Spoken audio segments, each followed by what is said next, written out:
Hi, thanks for joining us today. Today we're going to be talking about lesson 6-3, the trapezoidal rule. For most functions, a trapezoid is much more accurate than a rectangle. And the main reason for that is a trapezoid has a little pointy bit right there that could fill in some of the missing areas that we had in 6-2, which, if you forgot, was just using rectangles. So, a formula for a single trapezoid is 1/2 height times base 1 plus base 2. That would fit this picture. But with functions, we're going to be looking at a tall trapezoid where we want to think of it as having 2 heights and 1 width. So that's the much more important formula because we're going to be positioning our trapezoids vertically. To approximate the value of a definite integral using trapezoids, we're going to use the same strategy. We're just going to add up a bunch of areas of trapezoids. Here we go. So approximate the area between 0 and 10 of f of x by between f of x and the x-axis, the signed area, by adding the area of these 5 trapezoids shown in the graph at the right. Okay, sure thing. The integral from 0 to 10, the signed area between 0 and 10, between f of x and the x-axis. We start with this red trapezoid, and if you're already shouting at the screen, that's fine, I don't mind. 1/2. How wide is that trapezoid?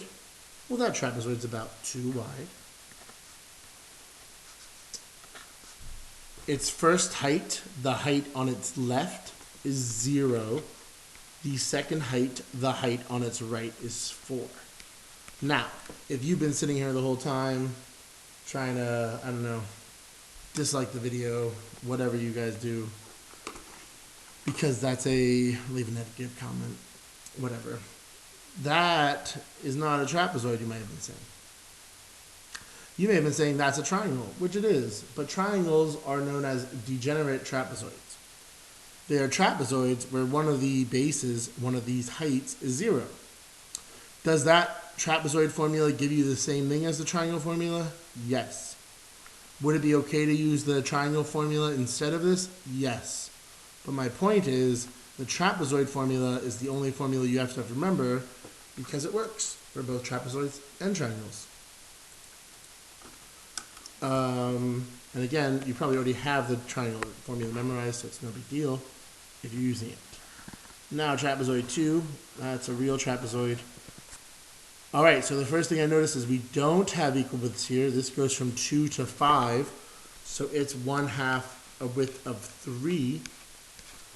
This height, it shares the height exactly with trapezoid number 1. So we're talking about a height of 4. And this height over here is the height of 3. I'm going to move this down a bit. Try to fit it all. We'll see. Certainly a daredevil type thing. Trapezoid number 3. We'll color in blue. Has a width of 1. Height 1 for that trapezoid is 3. Height 2 for that trapezoid is 2. The rightmost height is 2. The leftmost height it shares, and it's 3. Again, notice we don't have equal widths. This was a width of 1, 3, 2. A dark blue trapezoid. And yes, it is a trapezoid. Has a width of 2. The left height it shares is 2. The right height it shares is also 2. If you were saying it's a rectangle, it's a triangle, it's not a triangle. If you were saying it's a rectangle or if it's a square, you are right. You could also use the square formula. You also could have used the rectangle formula. It all works out.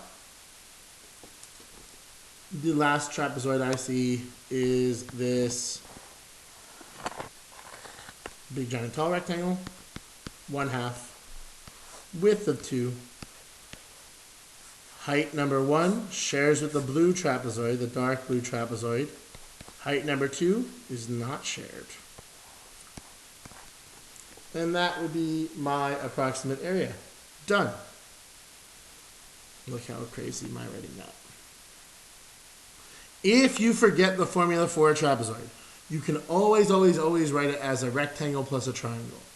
However, that will take you a lot longer than someone who has the formula memorized.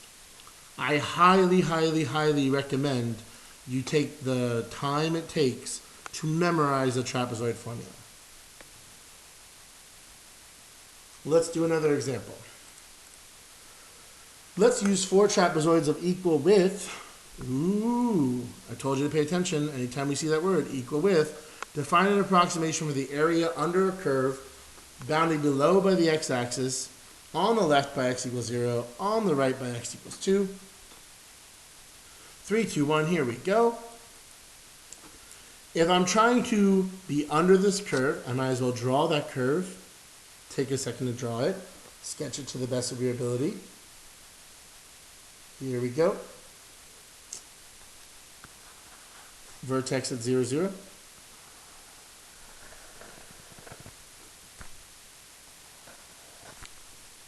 It's a nice parabola. My parabola does not look very symmetric.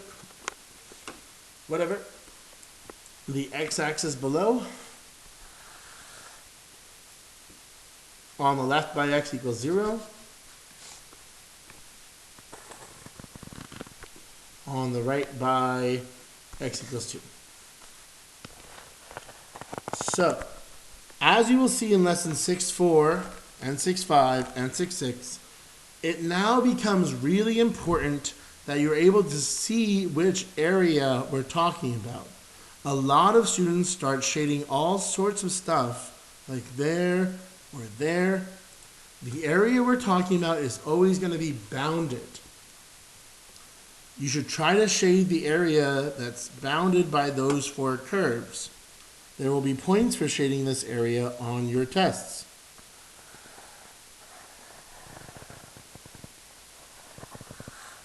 Talking about trying to approximate this area. Shading that might help you write an integral. I would suggest you start and try to write the integral that approximates. I'll give you a hint. Start with the integral sign. Think about the bounds. Think about the function you want. 3, 2, 1. Well, that area starts x equals 0. That area starts when x stops when x equals 2. And I'm finding the area between what and the x-axis? Between x squared and the x-axis. Now I'm going to draw some trapezoids. So 4 trapezoids of equal width. So my width, good old-fashioned formulas still work. My width would be 2 minus 0 divided by 4, the number of trapezoids I have. So that means each trapezoid I want to draw is 1/2 wide. So my first trapezoid, 1/2, that's from the formula, 1/2 from the width. So I'm going to start at the lower bound of my integral. I'm going to stop, my x value is 1/2. And I'll draw a trapezoid using both the y value here and the y value here. Yes, I know it's a triangle. I don't care. What's this y value here? I would say that y value is 1/2 squared. I'm plugging that x value in to get that y value. I hope that makes sense. About to do it again. Plus another 1/2. Width is still 1/2. So I'm going to be starting at 1/2. And now I will stop at 1. Draw my trapezoid. It actually looks like a trapezoid now. This height is shared. I'm still plugging in that x value into my integrand.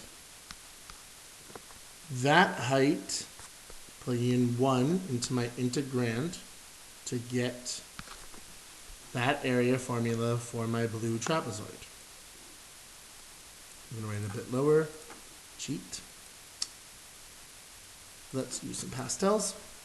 Starting at 1, stopping at, quick, what's this fraction? What's this value? 3/2. And gray and pink are good together. Oh well. 1/2 from the formula, 1/2 from the width. It shares this blue side, which we already found was 1 squared. Yes, I know what 1 squared is, but I'm just trying to draw the point that we're always plugging into the integrand. We're always using the y value, not the x value. 3/2 squared. And then last but not least, from 3/2 to 2. If you found yourself working on the homework from 6-2 and you kept getting way too many rectangles or something, that's a really easy check to make.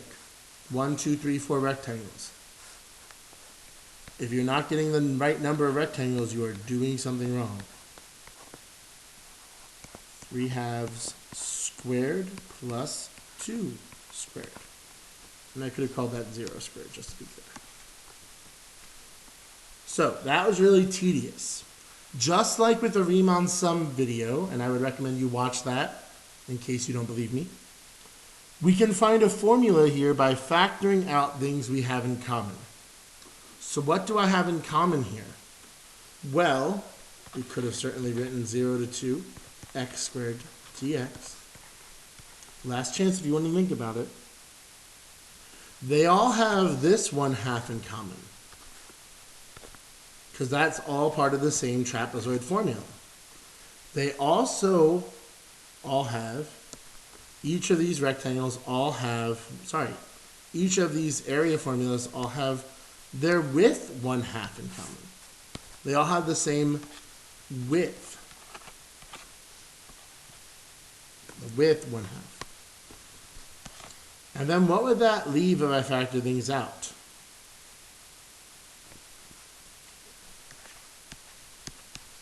So if I factored out those 1/2s, I'd be left with this.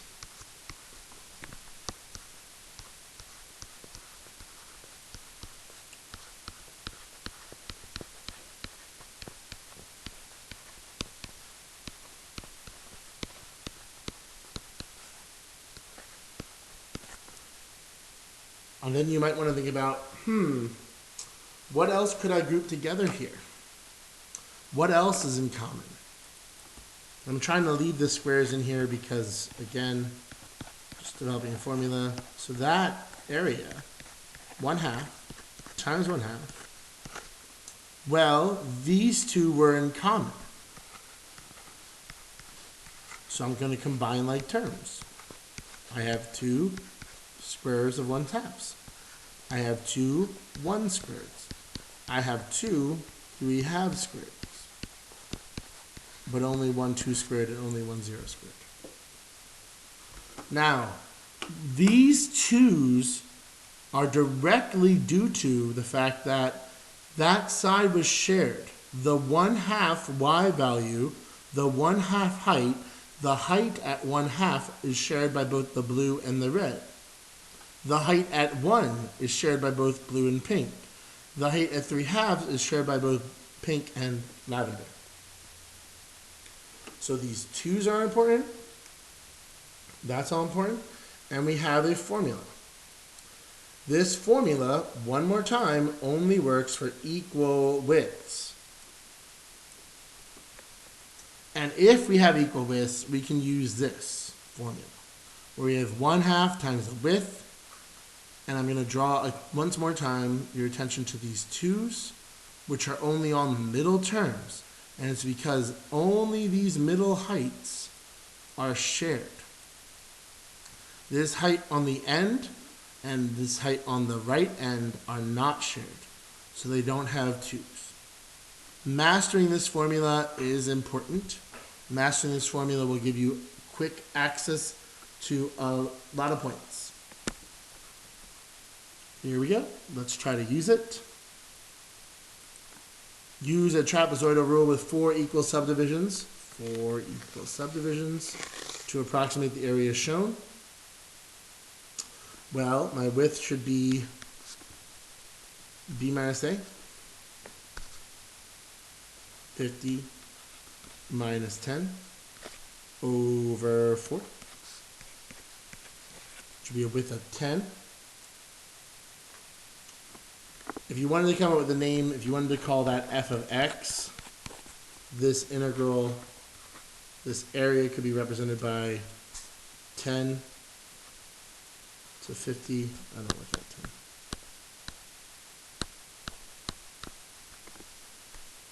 10. 10 to 50 f of x dx, which would be approximately 1/2 from the formula times 10 for the width times this first height is only used once. The height at 10 is not 2. Do not guess. We're going to use the table. This height is used twice. It's part of my first trapezoid and my second trapezoid. So that's where I get the coefficient of 2 from. And that height is 2, reading it off from the table. 2, this height is used twice, which is 2.5. A dark blue for this height, which is also used in 2 different trapezoids. And then this height, which is not used twice. So we're just putting in one of them. That's it. That's the trapezoidal rule. That's the trapezoidal formula. Use the similarities and differences. You're not really memorizing 2. The Riemann sums, Riemann rectangle. Trapezoids, you're just drawing trapezoids. We have common widths. We can make a much simpler formula. If you have unequal widths, just be careful. You could do the whole of assignment 6-3. There's some interesting questions in there. Good luck. Have fun. Thanks for watching.